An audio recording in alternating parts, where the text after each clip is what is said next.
नाज़रीन, 2 अरब रुपए का खतीर बजट मुख्तस किया गया है सोशल मीडिया कैंपेन को कंट्रोल करने के लिए। 2 अरब रुपए में से किस सहाफ़ी को कितने पैसे मिले और अब सोशल मीडिया किस तरह से कंट्रोल होगा, ये हम शामिल करेंगे तफसीलात आज के प्रोग्राम में। कहा जाता है कि फौज ने मुल्क भर पे कब्जा कर रखा है। क्या वाकई पाकिस्तान पे फौज ने कब्जा किया हुआ है या फिर ये कोई कहानी है? सबूतों के साथ इस बात को भी हम साबित करेंगे आज के प्रोग्राम में। अगर हम बात करें शेर अफजल मरवत की, तो क्या शेर अफजल मरवत कोई फौज का टाउट है या फिर वो अपनी मर्जी से मीडिया हाउसेज में इंटरव्यूज में बैठता है? इमरान खान ने शहबाज शरीफ साहब को अर्दली कहा। अर्दली होता क्या है और इसकी खसूसियात क्या है और इसका फौज में क्या किरदार है, ये भी शामिल करेंगे हम आज के प्रोग्राम में। मैं हूं जाहिद अब्बास नकवी और आप देख रहे हैं तहकीकी मरकज।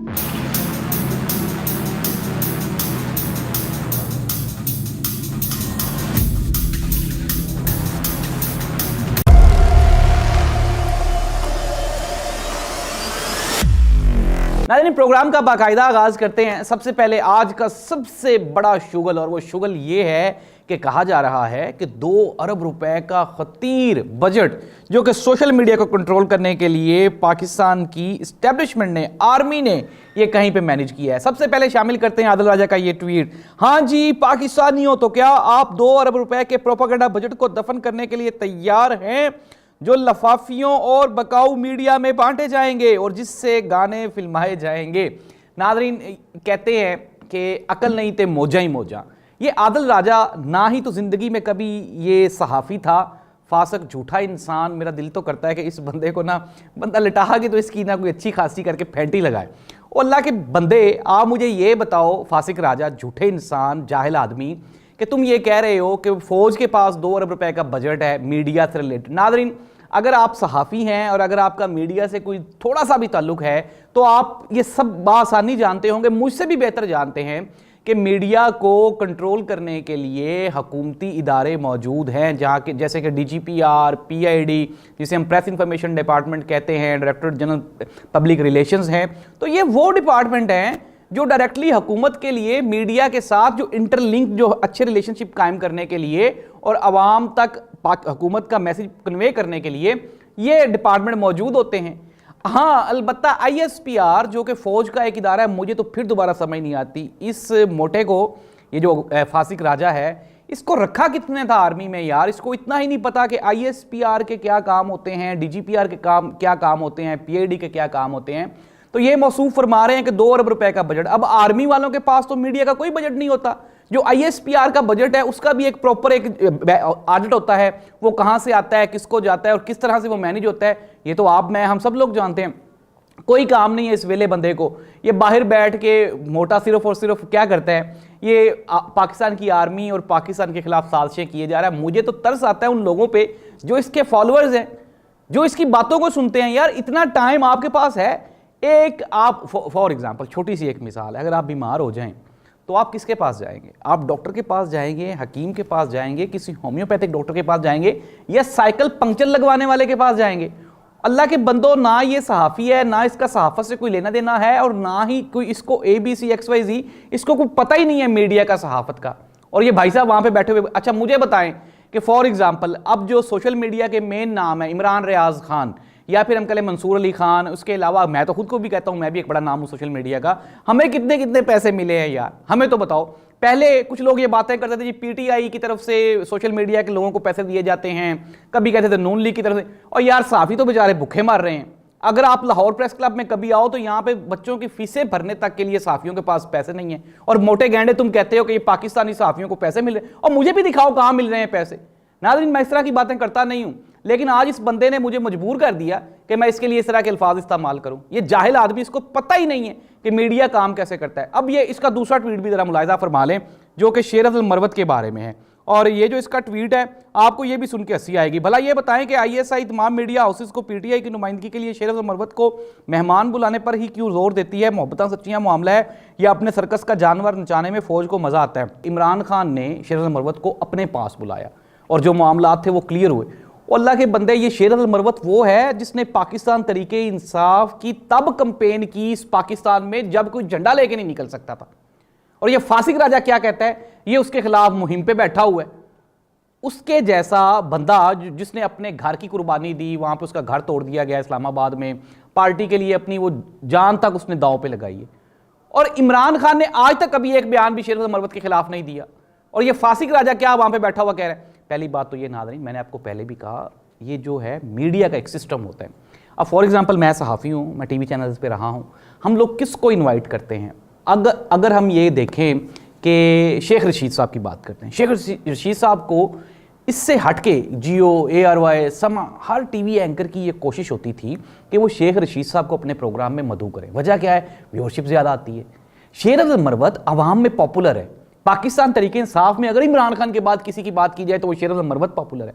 और इसने डायरेक्ट ही शेर मरवत को ISI का एजेंट कह दिया। ISI के कहने पे शेर मरवत को बुलाया। और अल्लाह के बेवकूफ़ बंदे, मुझे तो तुम पे तरस आता है। और फिर दोबारा मैं कह रहा हूँ, उन लोगों पे भी तरस आता है जो तुम्हारी बातों पे बिलीव करते हैं और तुम्हें सुनते हैं, तुम्हें देखते हैं, तुम्हें पढ़ते हैं। नाज़रीन, बिल्कुल भी मैं आपको ये फैक्ट्स की बुनियाद पे बता रहा हूँ। जो टीवी चैनल्स होते हैं, मैंने आपको बताया भी, टीवी चैनल्स किस तरह से बंदे को इनवाइट करते हैं। पहले प्रॉपर उसकी व्यूअरशिप देखी जाती है, उसके डायलॉग्स, उसके स्टेटमेंट्स, और फिर देखा जाता है कि आजकल हॉट इशू क्या है। शेर मरवत को इसलिए लोग इन्वाइट कर रहे हैं टीवी चैनल्स पे कि वो अपने जो जोशीले बयानात हैं उनकी वजह से वो हिट था। मैं दोबारा फिर ये रिक्वेस्ट करता हूँ पाकिस्तान तरीके इंसाफ वालों से कि वो इस झूठे आदमी से तो बचें, ये जो फासिक राज है। आप ये देखें, इस बदतमीज़ आदमी को इतनी सेंस नहीं है, ये वहाँ पे बैठ के पाकिस्तान की माओं, बहनों और बेटियों के खिलाफ वहाँ पे प्रोपेगेंडा कर रहा है। ये कंजर आदमी है, बेगैरत। इसको शर्म हया आनी चाहिए थी कि किसी, आप जितने भी आपकी दुश्मनी हो, लेकिन किसी की माँ बहन के बारे में आप वहाँ पे बैठ के मीडिया पे इस तरह का प्रोपेगेंडा कर सकते हैं, लेकिन ये करता है।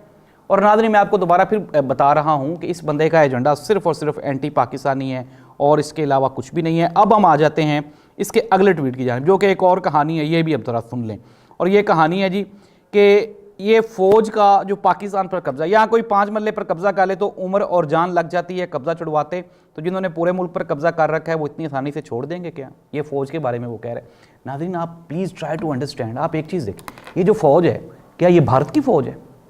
ये पाकिस्तान की फ़ौज है। और ये वो फ़ौज है जो कश्मीर के बॉर्डर पर खड़ी हुई। मैं गया हूँ कश्मीर, मैंने देखा है, बेचारे उनके पास पीने का पानी नहीं होता फौजियों के पास, गधों पे रख रख के वो ऊपर से नीचे लेके आ जाए। और यार, कोई बंदा भी इस मुल्क में 25 करोड़ आबादी है, 25 करोड़ में से एक बंदा भी फौज के खिलाफ नहीं है। फौज में कुछ लोग ऐसे हो सकते हैं जिन पे आपको एतराज हो सकता है, but it doesn't mean that कि आप पूरी की पूरी फौज पे आप ब्लेम लगा दें। ये करता क्या है? इसने डायरेक्ट एक निशाना रखा हुआ। ये नाज़रीन, आप इसकी कंपेन को समझने की कोशिश करें। ये क्या कर रहा है? ये सिर्फ और सिर्फ फौज को कमज़ोर करने की कोशिश कर रहा है। चीफ ऑफ आर्मी स्टाफ के खिलाफ प्रोपोगंडा, फौजियों के खिलाफ प्रोपोगंडा, फौज के इंटरनल जो यूनिट्स हैं उनमें प्रोपोगंडा। इस बंदे को प्रोपोगंडा के अलावा और कुछ आता भी है? नथिंग, कुछ भी नहीं। तो झूठ बोला। नाज़रीन, फैक्ट्स की बुनियाद पर यह है कि पाकिस्तान में जो पाकिस्तान का जो यूनिट है, यहाँ पे 5 सूबे हैं, फिर उसके बाद गिलगित बल्तिस्तान भी हमारे साथ है। पंजाब की अगर हम बात करें तो मेरे पंजाब में लाहौर में रहने वाले दोस्त, फिर उसके बाद मुल्तान में रहने वाले, फैसलाबाद में रहने वाले।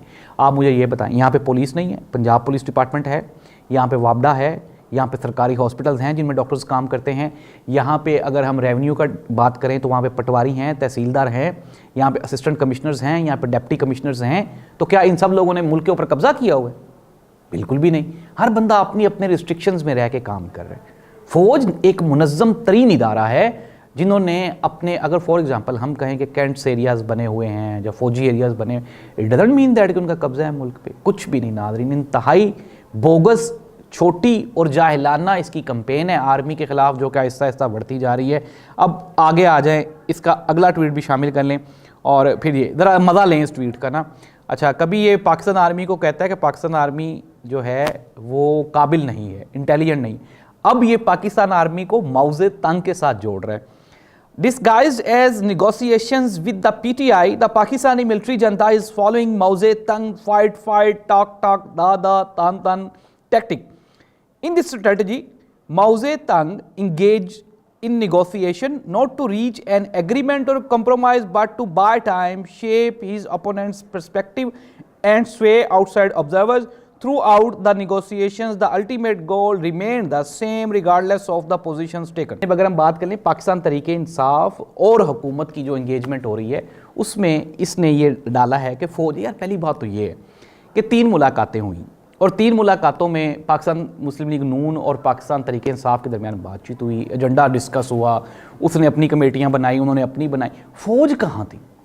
फौज तो ये कह ही नहीं रही कि हम किसी किस्म का कोई इमरान खान के साथ या हुकूमत के साथ या किसी के साथ भी हम कोई पॉलिटिकल डायलॉग कर रहे हैं। फौज तो ये बेहतरीन उन्होंने बयानिया बनाया और बेहतरीन उन्होंने पोजीशन इख्तियार की है कि फौज टोटली नॉन पॉलिटिकल है, और वो नॉन पॉलिटिकल हैं, आपको नजर नहीं आ रहा। अगर वो पॉलिटिकल होते, अनडाउटेडली DGISPR साहब ने बहुत अच्छी बात की, उन्होंने कहा देखें हम सरकार के मुलाजिम हैं, और जाहिर सी बात है अगर हम चीफ ऑफ आर्मी स्टाफ की बात करें, DGISPR की बात करें, तो स्टेट के साथ उनके कंसर्न्स हैं।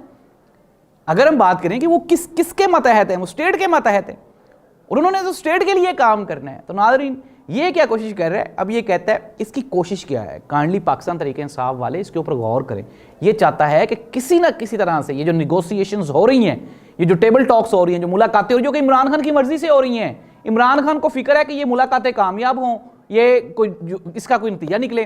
लेकिन फासिक राजा क्या चाहता है? ये चाहता है कि ये लड़ाई पड़ जाए और ये जो मुलाकातें ये ख़त्म हो जाएं, बातचीत ना हो, कहीं ये ना हो कि इमरान खान की सुलह हो जाए। नाज़रीन अब आ जाते हैं इसके आखिरी ट्वीट की जानिब, और अर्दली के बारे में इसने एक ट्वीट किया है। इसमें इसने शहबाज शरीफ और चीफ ऑफ आर्मी स्टाफ को मुखातिब किया है, और उन दोनों को बारी बारी अपनी जगह पर अर्दली के जो अलकाबात उनसे नवाजा है।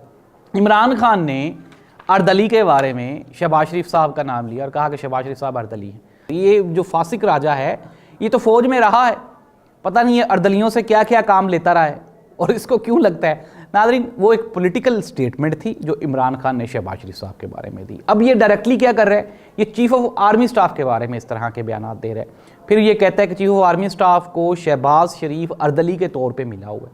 इमरान खान ने तो चीफ ऑफ आर्मी स्टाफ का नाम नहीं लिया था उसमें कि शहबाज शरीफ आर्मी का अर्दली है।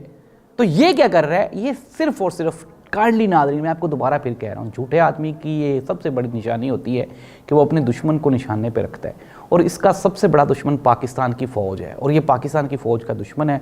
और हमने ये तहैया कर लिया है कि ये बंदा जब तक ये अपने झूठों से, अपनी झूठी कहानियों से, अपने ड्रामों से, किस्से कहानियों से जब तक ये तौबा नहीं करता, हम इसके पीछे रहेंगे। ये कहता है, एक और भी इसका ट्वीट है वो भी ज़रा ये देख लें। ये कहता है कि जूनियर फ़ौजियों को इसके प्रोग्राम दिखाए जाते हैं। ओ अल्लाह के बंदे, जूनियर फ़ौजियों को तुम्हारे प्रोग्राम दिखाए जाते हैं? आप इस काबिल हो कि आपके प्रोग्राम जूनियर फ़ौजियों को दिखाए जाए? और ये दिखाया जाता है जी कि ये प्रोपोगंडा कर रहे हैं इंडिया के। आप तो टाउट हो इंडिया के, इसमें तो कोई दो राय है ही नहीं। नाज़रीन हमने आपके सामने सबूत रखे थे कि 2-3 जगहों पे, एक जब इसने वसीम बदामी वाला प्रोग्राम किया था तो मैंने आपको सबूतों के साथ साबित किया था कि ये रा का एजेंट है और रा के हाथों हनी ट्रैप भी हो चुका है और उनसे ये पैसे भी लेता है। फिर दाइश का ये खबरी है, ये भी मैंने आपको बताया था। तो ये बातें तो बिल्कुल फैक्ट्स की बुनियाद पर सच है। अगर इसको कहीं पर लगे कि मैं झूठ बोल रहा हूँ तो ये सामने आ जाए। सामने तो ये आता नहीं है कभी भी किसी के, सिर्फ फेसबुक के ऊपर बैठ के, ट्विटर के ऊपर बैठ के, ये वहाँ पे बैठ के और अपनी बस बीन बजाई जाता है वन साइडेड। अल्लाह इस मुल्क का हामी नासिर हो। अल्लाह हाफिज़।